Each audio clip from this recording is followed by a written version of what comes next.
Hi everyone, you're welcome to this introductory course on programming with MATLAB, brought to you by the GAD Academy. My name is Martin and I'll be your instructor throughout the course. I look forward to having a great time. Now this course is designed to suit beginners and intermediates alike. If you're a beginner to programming in general, or you have some programming background but you're looking to use MATLAB for some specific reasons, it's a great tool to use. This course is a great starting point. If you're new to programming in general, MATLAB is a great place to start. It's a beginner-friendly software programming language. The syntax is very easy to get used to, and because it's mainly based on math, it's very intuitive and easy to follow compared to other programming languages. And it has an arsenal of tools for analysis, development, and so on. If you have prior exposure and you're looking to refresh or sharpen your skills, this is also a great place. The latter parts of this course would aim to do exactly that and really help you cover some of the things you would need to get back on track. Now, if you're taking this course and you're new to programming, that's a great decision. Programming is one of the high value skills to have in this day and age, and especially if you're in the STEM space, it's a must-have skill. And it's essentially learning how to instruct computers, since programming involves the development of programs which are just instructions, right, written to compel the computer to perform a certain function or to produce a certain output. And these programs can range from simple instructions that perform calculations, basic calculations, and provide some sort of feedback, to complex systems used in healthcare, manufacturing plants, and so on, responsible for managing complex processes and so on. MATLAB stands for Mathematical Laboratory. It's an integrated development environment developed by MathWorks, an IDE, and it has a host of functionalities suitable for scientists, engineers, and several users from different backgrounds. And the goal at the end of this course is to explore some of these functionalities.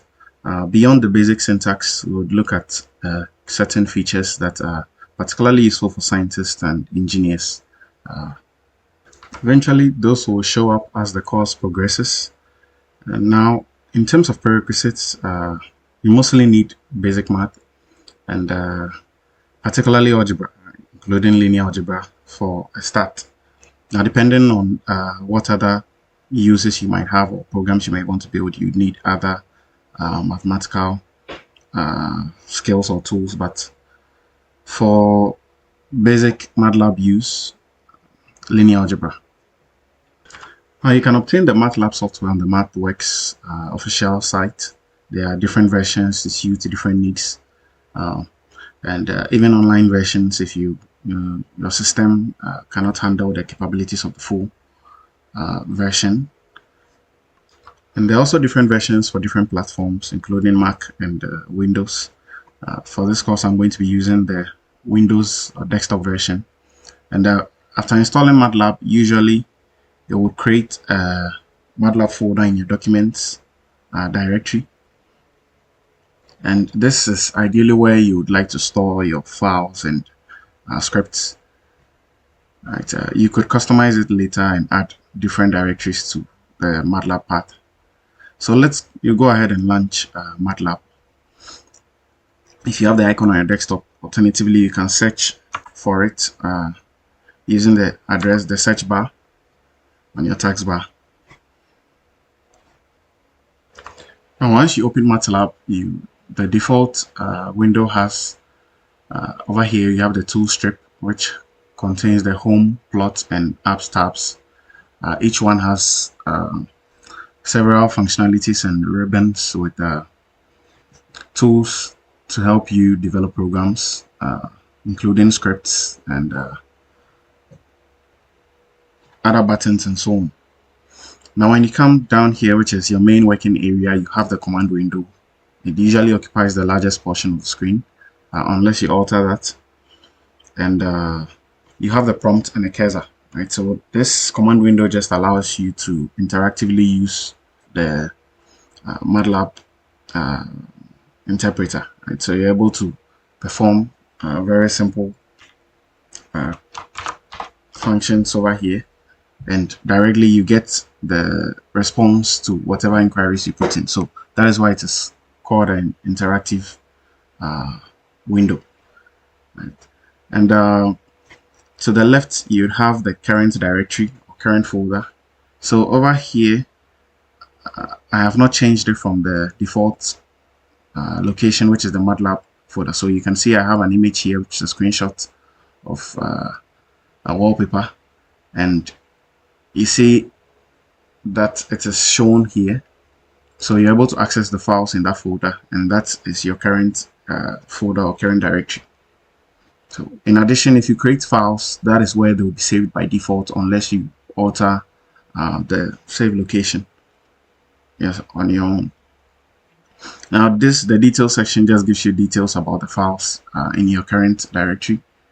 And then you have the workspace. Now the workspace usually stores and displays variables created in your program. So if you create any variables, it's able to tell you what variables you have. You can access more information where you get to know the types of the variables and their values, and so on. Now let's look at a few commands that can help you get started with MATLAB.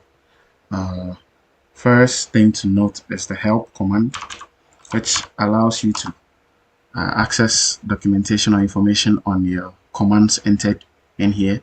So if you, for instance, I could enter this, and when I type help, it gives me information on the most recent code or most recent expression in my command window. You can also use doc to access the documentation. There's an online documentation that details the use of MATLAB, and you can do that, and that should open a web page on the MathWorks website. There's also demo,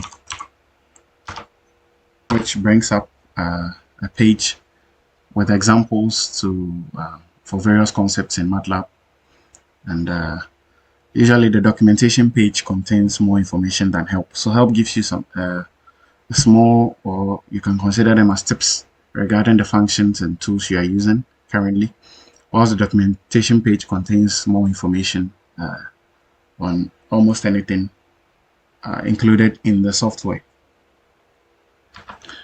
That is all for this introductory session on MATLAB, or programming with MATLAB. In subsequent sessions, we'll look at how to use more of these features,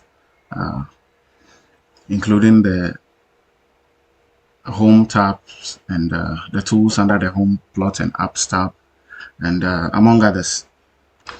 In the next lesson, we'll begin MATLAB proper, looking at expressions, variables, data types, and variable assignments. So until then, it's goodbye.